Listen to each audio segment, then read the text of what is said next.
Students students आज हम business studies की ऑनलाइन क्लास में पढ़ेंगे टॉपिक ग्लोबल इंटरप्राइजेस या मल्टीनेशनल कंपनीज। ग्लोबल इंटरप्राइजेस या मल्टीनेशनल कंपनीज क्या होती हैं student? Multinational companies as is evident from their name are those companies which are having their business in more than one countries। ये MNCs multinational companies वो companies हैं student जो कि अपना बिजनेस एक या एक से ज़्यादा कंट्रीज में करती हैं। ठीक है, फॉर एग्जांपल जैसे कि एप्पल है, गूगल है, ठीक है, माइक्रोसॉफ्ट है। वो कंपनीज वैसे है तो कहाँ की, ओरिजिन कहाँ पर है उनका, वो है यूनाइटेड स्टेट्स ऑफ अमेरिका की, पर उनका जो बिजनेस है एक से ज़्यादा कंट्रीज में है। ठीक है, in our daily life we hear about many such companies and also use their product in our daily life. बहुत सी ऐसी कंपनीज हैं और उनके प्रोडक्ट हैं जिनको हम अपनी डेली रूटीन लाइफ में यूज़ करते हैं, जैसे कि Ranbaxy, Wipro, Tata Motors, Asian Paints, Moser Baer, Cadbury, Coca Cola. ठीक है, बहुत अच्छी एग्जांपल है Coca Cola. Pond's, Sony, Samsung, Samsung के मोबाइल्स आते हैं। They are those international companies whose product are used in almost all the households। Meaning of MNCs: a multinational company is that company which is registered in one particular country but whose products are produced and sold in various other countries। MNC वो company होती है जो कि किसी एक country में registered होगी। ठीक है, फॉर एग्जांपल जैसे कि एप्पल है। ठीक है, वो कहाँ पर रजिस्टर्ड है, उसका होस्ट होम कंट्री कौन सा है, वो है यूनाइटेड स्टेट्स ऑफ अमेरिका। ठीक है, पर उसके जो प्रोडक्ट्स हैं वो मैन्युफैक्चर कहाँ पर होते हैं, बिकते कहाँ पर हैं, अलग अलग कंट्रीज में बिकते हैं। ठीक है, तो मल्टीनेशनल कंपनी वो कंपनी है जो कि किसी एक पर्टिकुलर कंट्री में रजिस्टर होगी, पर उसके जो प्रोडक्ट्स हैं अलग अलग कंट्रीज में सोल्ड या प्रोड्यूस होंगी।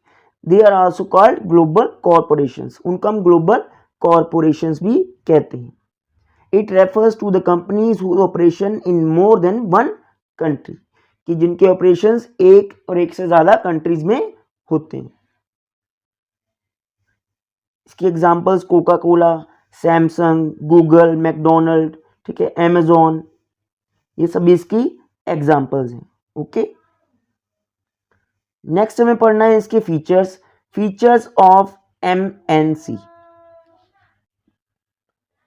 सबसे पहला फीचर कौन सा है इसका, centralise management. A multinational company has its headquarter in home country. जो एक MNC होती है, मल्टीनेशनल कंपनी होती है, उसका हेडक्वार्टर कहाँ पर होगा, उसकी होम कंट्री में। मीनिंग कि जहाँ पर उस कंपनी का ओरिजिन है। ठीक है, फॉर एग्जांपल जैसे कि होंडा है। ठीक है, होंडा एक्टिवा हम बाइक को यूज़ करते हैं, तो उसकी जो पेरेंट कंपनी कौन सी है, होंडा। ठीक है, तो वो कहाँ से, कौन सी कंट्री से, वो जापान से है, तो वो कौन सी होगी उसकी कंट्री, होम कंट्री होगी। ठीक है, it expends it's business in other countries by opening branches. तो वो कंपनी क्या करती है, अपने बिजनेस को एक्सपेंड करती है, फैलाती है, स्प्रेड करती है दूसरी कंट्रीज में जाकर के अपनी ब्रांचेस खोल करके। And subsidiary companies in other countries. The management of the business being carried out in other country is in the hand of the head office। कि जो इस बिजनेस को मैनेज कहाँ पर किया जाता है, वो उसके हेड ऑफिस के अकॉर्डिंग ही मैनेज किया जाता है। जो भी बिजनेस के डिसीजन लिए जाएंगे वो कहाँ से आएंगे, वो उसके हेड ऑफिस से ही आएंगे। ठीक है, फॉर एग्जांपल जैसे कि अगर एप्पल कंपनी को अपना नया मोबाइल लॉन्च करना है इंडिया में, ठीक है, तो वो डिसीजन कहाँ से लेंगे, वो USA से लेंगे, क्योंकि इसका जो रजिस्टर्ड ऑफिस है, हेड ऑफिस से कहाँ पर है, USA में। ठीक, all the branches and subsidiary have to work according to the policies let down by the head office. सभी ब्रांचेस को, ठीक है, यहाँ सभी सब्सिडरीज को किसके अकॉर्डिंग काम करना पड़ता है, वो उसके हेड ऑफिस के अकॉर्डिंग ही काम करना पड़ता है। सेकेंड फीचर क्या है, world wide spread of business. The business of multinational company spread in many countries. जो मल्टीनेशनल कंपनीज का बिजनेस होता है बहुत सारी कंट्रीज में वो क्या है, फैला हुआ होता है। This company fully explores the local conditions prevailing in the host countries.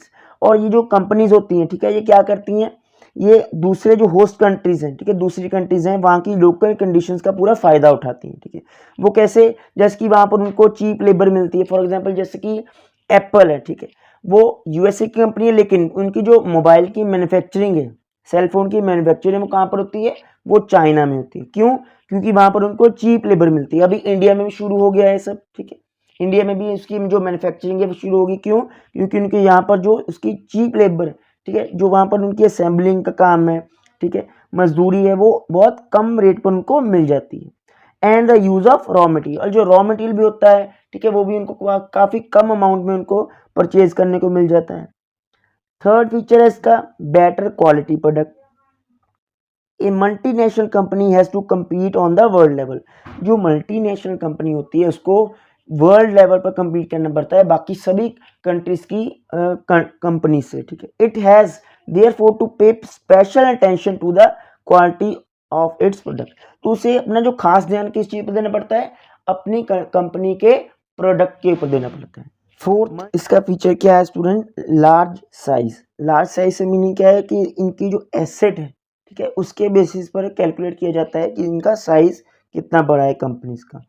A multinational company has huge assets, ठीक है, जो मल्टीनेशनल कंपनी होती हैं उनकी एसेट्स बहुत ज़्यादा अमाउंट में होती हैं। फॉर एग्जांपल जैसे कि रिलायंस इंडस्ट्रीज हैं, उनकी टोटल एसेट्स कितनी है, 160 बिलियन डॉलर, ठीक है। अभी तो करंट अगर टाइम में बात करें तो near about 20 lakh crore rupees हो चुकी हैं, ठीक। उसी तरह से एसबीआई क्या है, ये एक है तो वैसे ये गवर्नमेंट कंपनी, ठीक है, लेकिन इनकी जो ब्रांचेस क्या हैं, 195 कंट्रीज में है, ठीक है। ये भी एक मल्टीनेशनल बैंक के तौर पर ये काम करती है। 195 ब्रांचेस है 36 कंट्री में। फॉर एग्जांपल जैसे यूएसए में है, कनाडा में है, ऑस्ट्रेलिया में है, यूके में इसकी ब्रांच है। फिफ्थ फीचर है इसका access to international market. A multinational company easily establish its identity in the international market.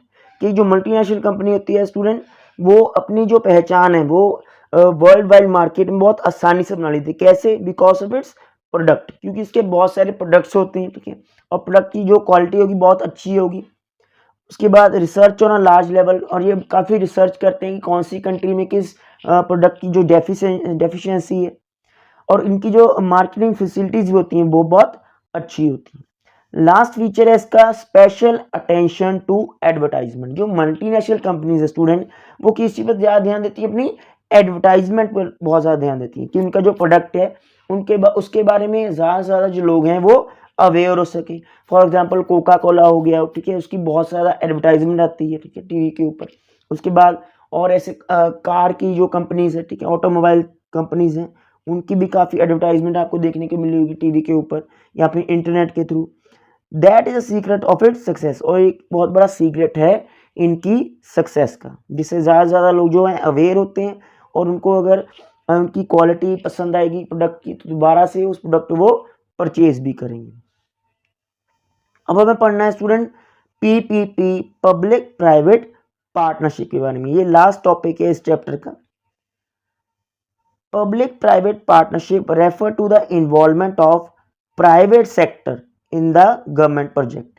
Public private partnership का मीनिंग क्या है कि जब प्राइवेट सेक्टर की इन्वॉल्वमेंट हो जाए गवर्नमेंट प्रोजेक्ट्स में, एम्ड एट पब्लिक बेनिफिट, जिसका एम क्या होता है कि जिससे आम जो लोग हैं, जनरल सिटीजन्स हैं, वो ज़्यादा से ज़्यादा बेनिफिट उस चीज़ का उठा सके। In the form of management expertise, और ये किस फॉर्म में अपनी इन्वॉल्वमेंट देती हैं, यहाँ पर जो प्राइवेट कंपनीज हैं वो किस फॉर्म में अपनी इन्वॉल्वमेंट देंगी, management expertise and monetary contribution. एक तो जो प्राइवेट कंपनीज हैं जब वो गवर्नमेंट के साथ कॉन्ट्रैक्ट में आती हैं, ठीक है, कोई भी प्रोजेक्ट अगर गवर्नमेंट को पूरा करना है, ठीक है, फॉर एग्जांपल जैसे कि सड़क बनाने का, रोड बनाने का प्रोजेक्ट होता है, हाईवे बनाने का, एक्सप्रेसवे बनाने का जो प्रोजेक्ट है, ठीक है, गवर्नमेंट क्या करती है, टेंडर निकालती है, और टेंडर में क्या करेगी, वो कहेगी कि जो भी कंपनी सबसे कम पैसे में इस प्रोजेक्ट को पूरा करके दिखाएगी वो टेंडर जीत जाएगी। उसके बाद क्या आता है, जो भी कंपनी उस टेंडर को जीतती है उसे वो प्रोजेक्ट मिल जाता है, और वो उस पूरे प्रोजेक्ट को खत्म करके दिखाती है, ठीक है। तो एक तो जो प्राइवेट कंपनी है वो उसमें क्या इन्वेस्ट करेगी, पैसा इन्वेस्ट करेगी, और सेकंड उनके जो एक्सपर्ट्स होते हैं मैनेजमेंट में वो भी इसमें अपना कॉन्ट्रीब्यूशन देते हैं। PPP is the long term partnership. PPP क्या है कि लॉन्ग टर्म पार्टनरशिप होती है पब्लिक और प्राइवेट सेक्टर में, यानी कि गवर्नमेंट में और जो प्राइवेट सेक्टर उनमें एक लॉन्ग टर्म पार्टनरशिप है। स्पेशली टारगेटेड टुवर्ड फाइनेंसिंग, जिनका स्पेशल टारगेट कहाँ पर होता है, फाइनेंसिंग में, ठीक है। मॉनेटरी टर्म्स में इनका जो स्पेशल टारगेट क्या होता है कि पैसा कहाँ से आएगा, ठीक है, पैसा फंड कहाँ से रेज करना है। Second, designing, implementing and providing infrastructure facilities, ठीक है, कि इंफ्रास्ट्रक्चर फैसिलिटी को प्रोवाइड करना। फॉर एग्जांपल जैसे कि हमारी कंट्री में बुलेट ट्रेन प्रोजेक्ट बन रहा है, ठीक है, national high speed rail project, तो उसमें क्या है, गवर्नमेंट पैसा लगा रही है, ठीक है, और साथ ही साथ जो प्राइवेट कंपनीज है, ठीक है, वो भी इसमें अपना पैसा जो है लगा रहे हैं, उसको पहले बनाने में, बाद में उसकी वर्किंग के ऊपर। Since the 1990s there has been a rapid rise of the PPPs, कि 1990s के बाद से जो PPP है उसका पूरे वर्ल्ड में, ठीक है, इंडिया नहीं पूरे वर्ल्ड में बहुत एक रैपिड राइज हुआ है, ठीक है। इस टाइप के जो मेथड है उस चीज़ को बहुत ज़्यादा गवर्नमेंट ने यूटिलाइज करना शुरू कर दिया। क्यों? क्योंकि गवर्नमेंट के पास इतना फंड नहीं होता, पैसा नहीं होता, ठीक है, कि वो पब्लिक वेलफेयर के लिए जो है और ज़्यादा इंफ्रास्ट्रक्चर डेवलपमेंट कर सके, ठीक है, पब्लिक वेलफेयर के लिए ज़्यादा से ज़्यादा वो पैसा लगा सके। इसलिए वो क्या करते हैं, वो प्राइवेट प्लेयर्स को, प्राइवेट कंपनीज को इस चीज़ में इन्वॉल्व करते हैं ताकि कंट्री का जो इंफ्रास्ट्रक्चर है वो ज़्यादा से ज़्यादा डेवलप हो, ठीक है, इन टर्म्स ऑफ रोड, ठीक है, रेलवे इंफ्रास्ट्रक्चर हो गया हो, एयरवेज हो, हेल्थ इंफ्रास्ट्रक्चर हो, ठीक है, या फिर एजुकेशनल इंफ्रास्ट्रक्चर हो, या फिर और बिजनेस की जो भी ऐसी एक्टिविटीज़ हैं उनमें उनको वो इन्वॉल्व करते हैं। Governments in developing as well as developed countries are using PPP arrangements, कि डेवलपिंग कंट्री में भी, जैसे कि इंडिया क्या है, डेवलपिंग कंट्री है, और डेवलप्ड कंट्री में भी गवर्नमेंट क्या करती है, पीपीपी अरेंजमेंट्स को, ठीक है, यूटिलाइज करती है ताकि वो जो बेसिक सर्विस है वो अपनी कंट्री के सिटीजन्स को प्रोवाइड कर सके, ठीक है। Governments are building infrastructure through PPP, government क्या कर रही है, इंफ्रास्ट्रक्चर बिल्ड कर रही है, ट्रांसपोर्ट कर इंफ्रास्ट्रक्चर जो है, roads, railway, toll bridge, education में स्कूल, कॉलेज, यूनिवर्सिटीज, इनको जो है वो बिल्ड कर रही है, हेल्थ केयर में हॉस्पिटल्स, वाटर में वाटर कलेक्शन, ट्रीटमेंट और डिस्ट्रीब्यूशन, ठीक है। तो इस तरह से गवर्नमेंट क्या करती है कि अपनी कंट्री के सिटीजन्स को बेटर इंफ्रास्ट्रक्चर प्रोवाइड करने के लिए वो ज़्यादा पीपीपी मॉडल्स का यूज़ करती है, इस मेथड का यूज़ करती है ताकि ज़्यादा पैसा जो है वो इसमें इन्वेस्ट हो सके और जो अच्छी क्वालिटी की जो एक सर्विस है वो कॉमन सिटीजन्स को प्रोवाइड की जा सके। तो ये था इसका लास्ट टॉपिक स्टूडेंट। आप सारा जो ये चैप्टर है इसको आप नोट डाउन कर लेना अपनी कॉपी के ऊपर, ठीक है। Thank you so much.